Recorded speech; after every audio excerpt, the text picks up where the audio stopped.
One of the most challenging things on this path of self-exploration is the discernment between our personality self and our authentic self. And it can be quite confronting, quite challenging for us to be able to meet the personality self, these layers that we've put in place throughout our life as coping mechanisms to fit in with society, to adapt to different scenarios that we've come across. When we're interested in exploring our authentic self, it's like taking layers of clothes off. It's like taking these layers away to meet that thing that's underneath all of it. The sense of ourself that would exist if none of the hats that we choose to wear, none of the masks that we put on in different scenarios or with different people, if they didn't exist, what's left behind all of that? And this is demonstrated when we go between different relationships with friends, family members, strangers. We behave in different ways when we are acting from this sense of a personality. The personality is put on to keep us safe. It's put on to make us feel comfortable, to help us think that we fit in.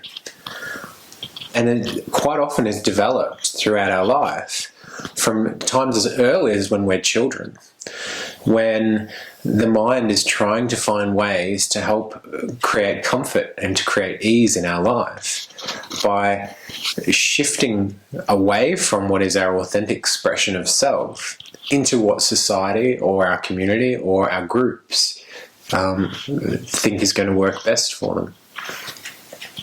What happens with that, though, is that there's a lot of energy and effort required to uphold all of these personalities, to keep juggling all the different masks that we wear, to keep putting on different hats in different scenarios. And what often happens as well is that we fluctuate in our energy and through our different emotional states with each of these interactions. So we might feel up, we might feel down, we might go in and out. And what's required of that is a lot of focus and a lot of attention to make sure that the right hat or the right mask is being worn in the right scenario. And the mind is constantly in check, constantly watching to make sure that we haven't messed it up.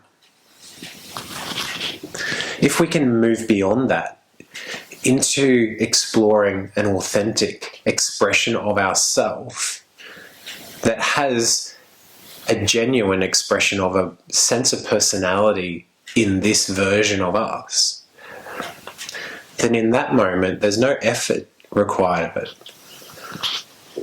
You can't work hard at being you. It's something that's met when we allow all of these other layers that we've put in place, all these other hats, all these other masks, whatever it is that works for you in being able to describe it.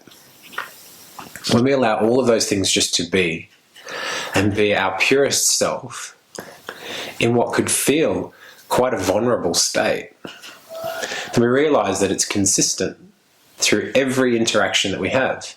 So if we're meeting somebody who's having a great day or someone's having a really shitty day, it doesn't matter to us what's going on in the external, because we're able to be ourselves in that moment. And it's not to say that we aren't able to feel in and connect with people who are having varied experiences. It's to say that we are not altered by their experience. We don't need to be something special to make them feel better about themselves or to make them feel that we genuinely care.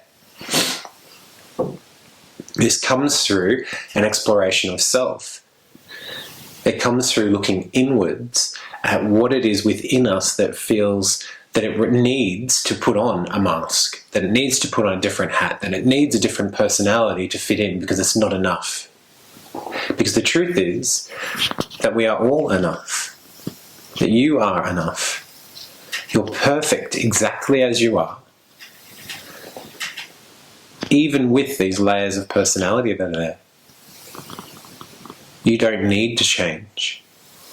But quite often what happens is as you bring consciousness to these layers of personality, they no longer need to be there. because the inner sense of self is able to express itself through. And the beauty of that needs not being covered up.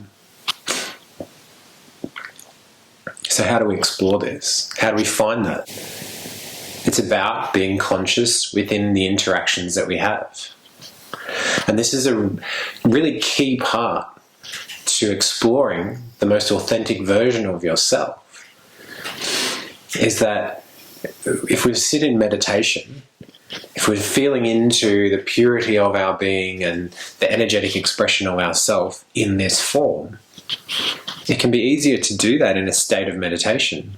When it's all quiet, when it's all peaceful, when everything's set up properly and you've got some incense burning, or whatever it might be.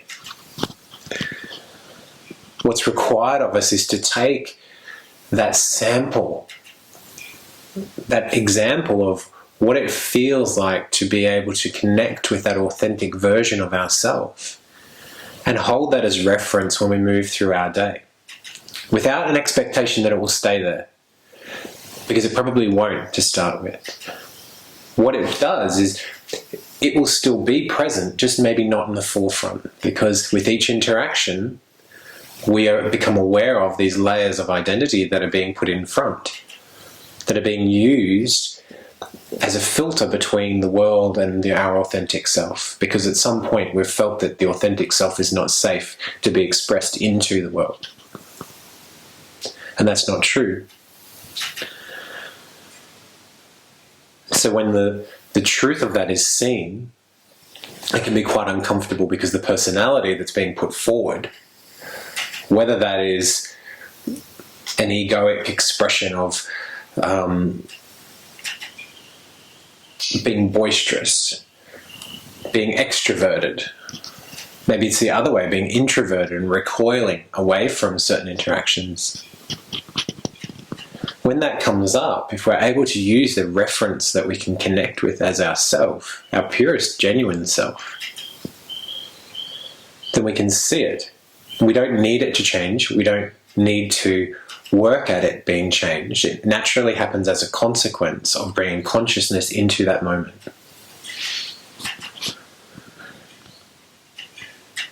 And so we don't have to work hard at holding on to the genuine self. It's always there. What happens is, as we become more and more conscious, more and more aware of what that feeling is as our genuine expression of ourself in this form, then the personality self, all these layers of identity that we've placed in between the world that we interact with and us, they start to clear out of the way, because they're not needed anymore. At some point they were, and they're no longer needed. Without all these layers in place, we can then have a more clear connection with our experiences. We can more clearly connect in with our environment, and we can more clearly connect with the people that we're interacting with. And in doing so, they can more clearly experience us. This is where we are able to experience a state of ease in our life.